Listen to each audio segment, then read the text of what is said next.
안녕하세요. 목마른 쉼터입니다. 오늘은 어느 70대 어르신분의 이야기입니다. 자식들에게도 말 못할 고민을 갖고 있는 어르신의 이야기를 들어볼까요? 어느 날 해가 뉘엿뉘엿 서산을 넘어가고 있을 때였어요. 거실 소파에 멍하니 앉아 창밖으로 물 들어가는 하늘을 바라보고 있자니 온몸의 마디마디가 쑤셔오는 듯했어요. 이른을 훌쩍 넘긴 제 몸뚱이는 이제 제 마음대로 움직여주지 않는 날이 더 많았어요. 젊었을 적엔 황소처럼 일해도 끄떡없었는데 말이지요. 흙먼지 뒤집어 쓰고 공사판을 누비던 기억, 밤새 기계 돌아가는 소리를 자장가 삼아 쪽잠을 자던 기억들이 스치듯 지나갔어요. 그때는 고단해도 다음 날이면 다시 기운을 차렸는데 이제는 앉았다 일어나는 것조차 아이고 소리가 절로 나오니 세월 참 무상하다 싶었지요. 집안은 쥐 죽은 듯 고요했고 격에 걸린 괴종시계의 째깍거리는 소리만이 나지막하게 울려 퍼졌어요. 마치 제 남은 시간을 재촉하는 소리 같아 댄스의 마음이 조급해지기도 했어요. 자식놈들 다 키워 제 갈 길 찾아 떠나보내고 먼저 간 아내의 온기마저 희미해진 지 오래인 늙은이의 집은 본래 이렇게 적막한 것인가 봐요. 아내가 살아있을 적엔 그래도 저녁이면 된장찌개 끓는 냄새, 아이들 떠드는 소리로 북적였는데 말이에요. 식탁에 마주 앉아 김 모락모락 나는 밥을 함께 먹던 그 평범한 저녁 풍경이 사무치게 그리워졌어요. 무료한 시간을 달래려고 먼지 쌓인 장롱 서랍을 정리하고 있었는데요. 손끝에 딱딱한 뭔가가 걸리더라고요.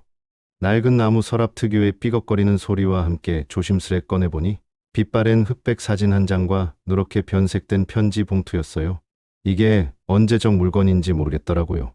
사진 속에는 까까머리 총각 시절의 저와 수줍게 웃으며 제 팔짱을 끼고 있는 지금은 고인이 된 제 아내가 있었어요. 그때가 아마 맞선 보고 두어 번 만난 뒤 처음으로 시내 극장 구경 갔다가 사진관에 들러 찍은 사진일 거예요. 어색해서 혼났지요. 사진사의 요구에 쭈뼛거리며 아내 어깨에 손을 올렸을 때 살짝 떨리던 아내의 어깨와 제 손끝의 감촉이 희미하게 떠오르는 듯했어요. 잔주름 하나 없이 팽팽한 제 얼굴과 아내의 앳된 미소를 보니 제가 저렇게 젊고 풋풋했던 때가 있었나 싶어서 낯설기까지 하더라고요. 먼저 간 아내의 젊은 모습은 가슴 한구석을 아릿하게 만들었어요. 당신도 참 고생 많았지. 속으로만 중얼거렸어요. 고생만 시키다 먼저 보낸 것 같아 늘 미안한 마음뿐이에요. 사진 속 점디 젊은 제 모습은 참으로 기운이 넘쳐 보였어요. 세상 무서울 것 없다는 듯 활짝 웃고 있는 얼굴. 그래요. 그때는 정말 그랬지요. 아내와 막 가정을 이루고 토끼 같은 자식들이 하나둘 태어나면서 어깨가 무거워지기도 했지만 그만큼 더 잘 살아보겠다는 의욕이 넘치던 시절이었어요. 좁은 단칸방에서 벗어나 번듯한 집도 장만하고 싶었고 아이들에게는 원하는 책 한 권, 장난감 하나 마음껏 사주고 싶었어요. 아내에게는 더 이상 남의 집, 허드렛일 시키지 않고 고운 옷 입혀 호강시켜주겠다는 다짐을 밤마다 되뇌었지요. 녀석들이 기억하는 저는 아마 평생 공장이나 회사에 꼬박꼬박 출근하며 월급 받아 생활하는 그저 성실하고 안정적인 가장의 모습일 거예요. 틀린 말은 아니에요. 실제로 그렇게 수십 년을 살았으니까요. 하지만 그 이면에는 녀석들에게 차마 꺼내놓지 못한 제 젊은 날의 치명적인 실패가 숨어 있었어요. 그 실패는 마치 깊은 웅덩이처럼 제 인생의 한가운데에 자리 잡고 있지요. 큰아들이 대학에 들어갈 무렵이었을 거예요. 외환 위기니 뭐니 해서 나라 전체가 뒤숭숭했고 제가 다니던 작은 공장도 언제 문을 닫을지 모르는 위태로운 상황이었어요. 월급만으로는 당장 다음 달 아이 등록금 대기도 벅찼지요. 그때 옆집 김 씨가 동대문 시장 근처에서 옷 장사를 해서 재미를 좀 봤다는 이야기가 귀에 들어왔어요. 나라고 못할 게 뭐 있나. 젊은 혈기였는지 아니면 절박함 때문이었는지 저는 덜컥 퇴직금을 미리 정산받고 여기저기 친척들에게 손을 벌려 돈을 융통했어요. 그렇게 모은 돈으로 시장 귀퉁이에 작은 옷가게를 하나 차렸지요. 간판을 내걸던 날 이제 곧 부자가 될 거라는 헛된 꿈에 부풀어 아내와 아이들 앞에서 큰 소리를 뻥뻥 쳤던 기억이 나네요. 하지만 세상 일이 어디 제 마음대로 되던가요? 장사라는 것이 생각보다 훨씬 어렵고 고된 일이더라고요. 물건 보는 안목도 없었고 손님 끄는 재주도 없었지요. 처음 몇 달은 그럭저럭 현상 유지나 하는 듯 했지만 얼마 지나지 않아 파리만 날리는 날이 더 많아졌어요. 손님 없는 가게에 홀로 앉아 먼지 쌓인 옷가지들을 바라보고 있노라면 심장이 쿵쾅거리고 등줄기에 식은땀이 흘렀어요. 유행은 또 어찌나 빨리 변하는지 비싼 돈 주고 들여온 옷들은 금세 촌스러운 구락다리가 되어버렸지요. 밤에는 잠 못 이루고 뒤척이며 내가 왜 그랬을까? 무엇이 잘못된 걸까? 수없이 자문했지만 답은 찾을 수 없었어요. 결국 가게는 1년도 채 버티지 못하고 헐값에 정리해야 했어요. 퇴직금은 물론이고 친척들에게 빌린 돈까지 고스란히 빚으로 남았지요. 눈앞이 캄캄했어요. 하늘이 무너져 내리는 기분이었지요. 아내에게는 차마 모든 사실을 털어놓을 수가 없었어요. 그저 장사가 잘 안 되어 정리했다고만 둘러댔지요. 아내는 아무 말 없이 제 어깨를 두드려 주었지만 그 마른 손길에서 느껴지는 걱정과 불안감에 저는 더욱 비참해졌어요. 밤이면 혼자 방구석에 웅크리고 앉아 소리 죽여 울기도 했어요. 가장으로서의 무능함과 실패했다는 자괴감이 저를 짓눌렀지요. 자식들에게는 더더욱 말할 수 없었지요. 한창 예민할 시기의 아이들에게 아버지의 실패한 모습을 보여주고 싶지 않았어요. 실망감을 안겨주고 싶지 않았고 무엇보다 가장으로서의 체면이 말이 아니었지요. 아버지라는 이름의 무게가 그렇게 무겁고 버거운 것인 줄 그때 처음 알았어요. 마치 발가벗겨진 채 길거리에 내몰린 기분이었달까요. 그때부터 제 숨겨진 이중생활이 시작되었어요. 다행히 예전 다니던 회사 사장님이 딱하게 여겨주셔서 다시 일할 수 있게 되었지만 월급만으로는 빚을 갚고 생활을 유지하기엔 턱없이 부족했지요. 낮에는 평범한 회사원인 척 일을 했고 퇴근 후에는 작업복으로 갈아입고 또 다른 일터로 향했어요. 새벽 인력 시장의 찬 공기를 마시며 막노동판에 나가 벽돌을 나르고 시멘트를 깼어요. 온몸이 땀으로 범벅이 되고 손바닥에는 굳은 살이 박이고 물집이 터져 피가 났지만 쉴 수가 없었어요. 주말에는 남의 이삿짐을 나르거나 밤새 뻑뻑한 눈을 비비며 대리운전대를 잡았지요. 콜센터에서 걸려오는 전화를 놓칠세라 잠시도 긴장을 늦출 수 없었던 밤들이 떠오르네요.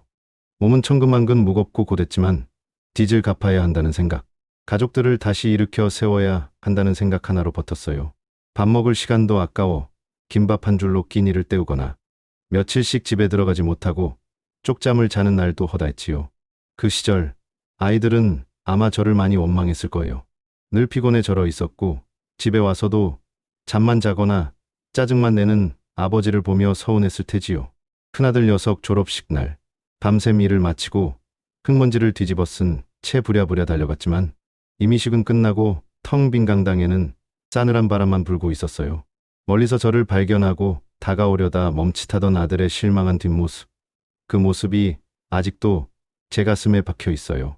딸아이가 초등학교 소풍 간다고 들떠서 김밥 옆구리가 터져도 좋으니 아빠가 꼭 싸달라고 졸랐는데 새벽까지 이삿짐을 나르고 들어와 골아떨어지는 바람에 결국 빈 도시락 통만 들려보냈던 기억도 나요?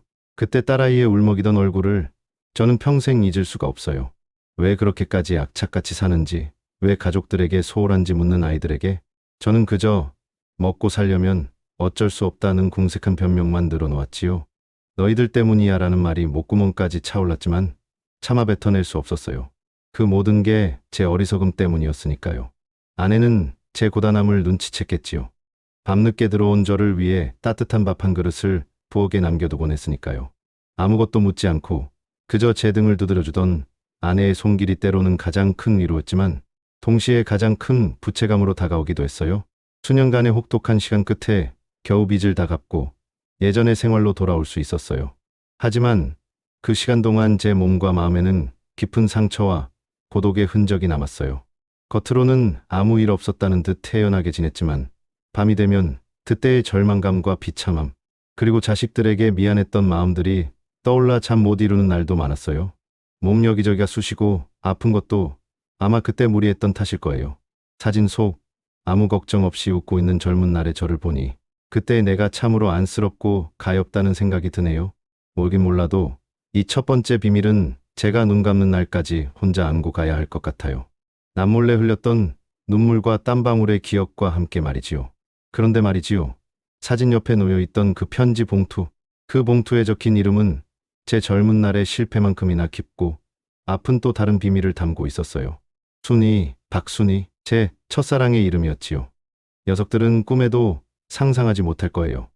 늘 어머니 곁을 지키며 무뚝뚝하지만 한결같았던 아버지가 마음속 깊은 곳에 다른 여인을 평생 품고 살았다는 사실을 말이에요. 어머니에게도 자식들에게도 이 세상 누구에게도 말하지 못한 채 혼자 간직해온 비밀이지요. 순이를 처음 만난 것은 제가 아직 20살 남짓의 푸릇푸릇한 청년이었을 때였어요. 6.25 전쟁통에 가족을 잃고 혈혈단신으로 남쪽으로 내려와 낯선 도시 변두리에서 막노동으로 하루하루를 연명하던 시절이었지요. 희망도 없고 미래도 보이지 않던 잿빛 같은 날들이었어요. 그러던 어느 날 허름한 국밥집에서 우연히 합석하게 된 처녀가 바로 순이었어요. 저처럼 전쟁통에 부모를 잃고 홀로 식당 허드레시를 하며 억척같이 살아가던 아이였지요. 까만 눈동자가 유난히 맑고 깊었던, 웃을 때 한쪽 볼에 보조개가 예쁘게 패이던 모습이 아직도 눈에 선해요. 처음에는 서로의 처지가 비슷해서 동질감을 느꼈던 것 같아요. 말없이 국밥만 먹던 제가 안쓰러웠는지 순이는 먼저 말을 걸어줬지요. 힘내세요. 좋은 날 오겠지요. 그 따뜻한 말 한마디에 얼어붙었던 제 마음이 사르르 녹아내리는 것 같았어요. 그 후로 우리는 급격히 가까워졌어요. 어렵고 힘든 시절이었지만 우리는 서로에게 큰 의지가 되었어요.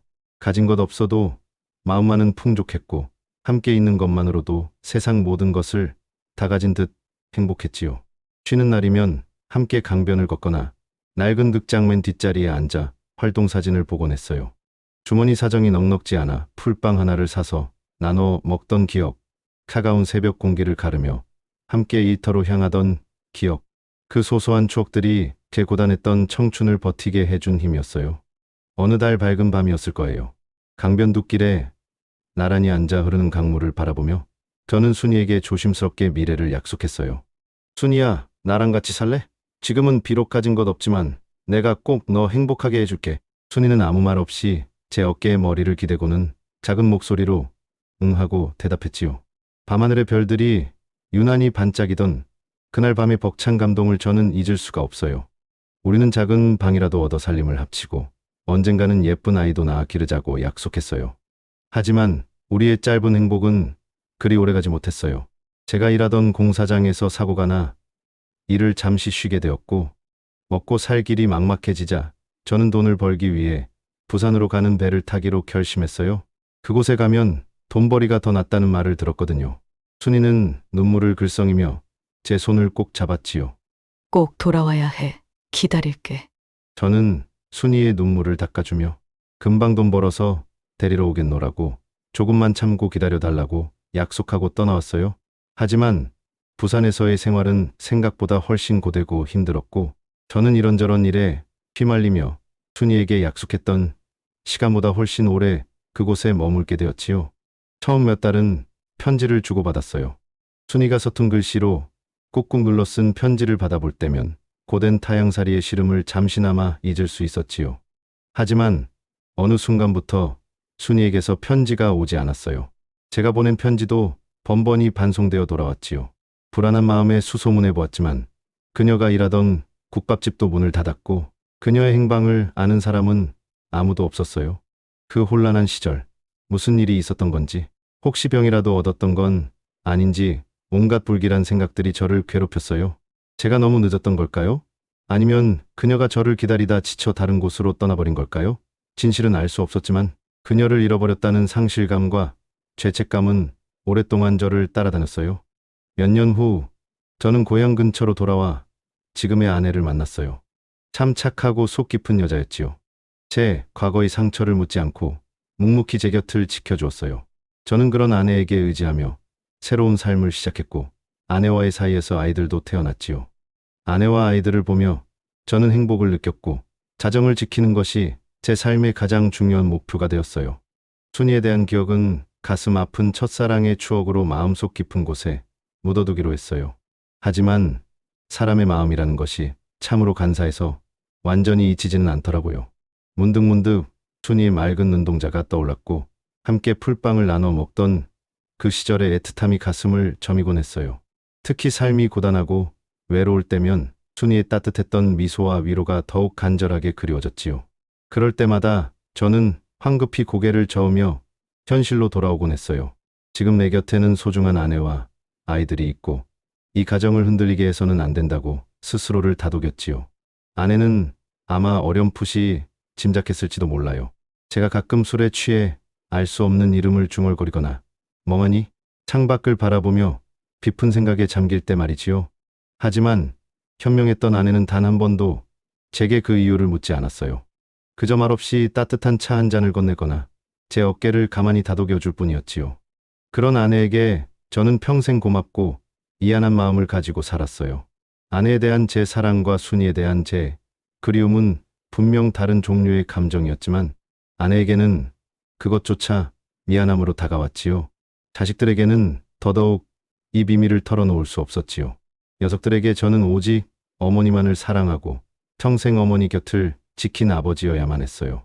혹시라도 이 사실을 알게 된다면 어머니에 대한 배신이라고 생각할지도 모르고 저에 대한 존경심이나 믿음이 무너질 수도 있겠지요. 그건 제가 결코 원하지 않는 일이었어요. 평생 녀석들에게 듬직한 버팀목이 되어주고 싶었던 제 마음을 녀석들이 온전히 이해하기는 어려울 거라 생각했어요. 서랍 속 깊은 곳에서 나온 이 낡은 편지는 아마 제가 부산으로 떠난 직후 순이가 제게 보낸 마지막 편지였을 거예요. 어쩌면 제가 받지 못하고 반송되었던 그 편지들 중 하나였을지도 모르지요. 편지에는 저에 대한 걱정과 그리움, 그리고 변치 않는 사랑의 다짐들이 서툰 글씨로 빼곡히 적혀 있었어요. 몸 건강히 잘 지내시는지 걱정됩니다. 저는 여기서 잘 지내며 서방님 돌아오실 날만 손꼽아 기다리고 있어요. 부디 몸 조심하시고 하루빨리 돌아오세요. 편지를 읽는 내내 제 손은 가늘게 떨렸고 눈시울이 뜨거워졌어요. 수십 년의 세월을 뛰어넘어 전해진 그녀의 애틋한 마음이 개 가슴을 후벼 파는 듯했어요. 순이 부디 어디선가 평안히 잘 지내고 있기를 속으로 빌어볼 뿐입니다. 밤은 깊어만 갔고 제 마음속 폭풍은 더욱 거세졌어요. 젊은 날의 뼈아픈 실패와 남몰래 흘린 땀방울, 그리고 가슴속 깊이 묻어둔 첫사랑의 기억, 이 두 가지 비밀이 번갈아 떠오르며 저를 잠 못 들게 했지요. 소화기를 들었다 놨다 하기를 수십 번 딸에게라도 털어놓을까 망설였지만 차마 용기가 나지 않았어요. 녀석들이 알게 되었을 때의 실망감, 어쩌면 느낄지 모를 배신감, 그리고 평생 지켜온 아버지로서의 모습이 무너져 내릴 것에 대한 두려움이 제 발목을 잡았어요. 그래요. 결국 저는 입을 다물기로 했어요. 이 비밀들은 평생 저 혼자 짊어지고 갈 십자가이겠지요. 낡은 사진과 편지를 다시 서랍 깊숙한 곳, 오래된 옷가지들 밑에 숨기듯 밀어 넣었어요. 그러자 이상하게도 마음 한편이 조금은 가벼워지는 듯했어요.